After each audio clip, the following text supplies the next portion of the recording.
இன்னைக்கு சமூக வலைதளங்கள் தான் நம்ம நீங்க ஒருத்தர் மட்டும் தான் கேக்குறீங்க.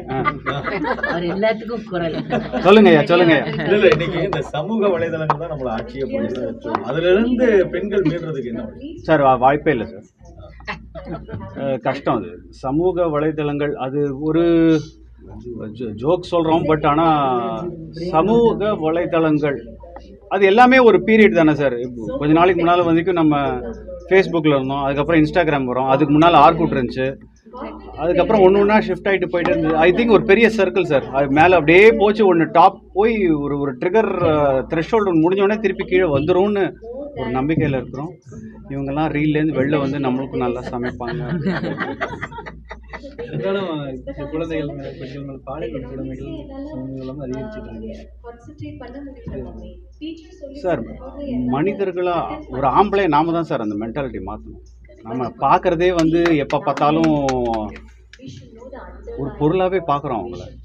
அவங்கள ஒரு ஹியூமனாக பார்க்குறது இல்லை. ஒரு தாய் ஸ்தானம் சார். உங்கள் அம்மா அப்படி பார்ப்பீங்களா, இல்லை உங்கள் தங்கைக்கு கூட உடன்பிறப்புகள் அப்படி பார்ப்பீங்களா? இல்லையே. அது என்னமோ அது மட்டும்தான் அப்படி. அது நாம தான் சார் திருத்தணும். திருடராக பார்த்து திருந்தாவிட்டால் திருட்டை ஒழிக்க முடியாது. அது மாதிரி தான் இது. இப்போ பள்ளிகளில் வந்து ஆசிரியர்களே இந்த நிலையில் சார் தண்டனைகள் என்ன முடிச்சானே ஆசிரியர்களை பற்றி அவங்கெல்லாம் அந்த மாதிரி பண்ணுறோம். தண்டனை அதிகமாக இருந்தால் நல்லாயிருக்கும் சார்.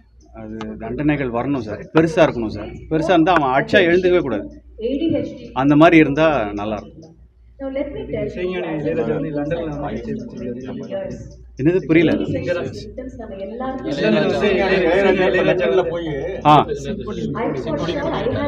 ஒரு விஷயம் கற்றுக்கிறதுக்கு வயசு என்ன சார் இருக்குது நம்மளுக்கு?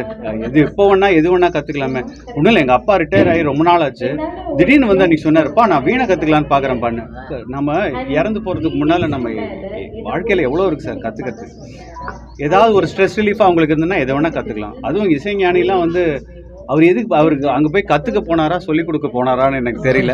பட் இருந்தாலும் அந்த தேடலுக்காக நம்மலாம் வணங்கணும் அவரை. அவரை தாண்டி எல்லாத்தையும் தாண்டி ஒரு விஷயம் ஒன்று இருக்காரு நம்புறாங்க. அதெல்லாம் பிக்கஸ்ட் இது சார் நம்மளுக்கு.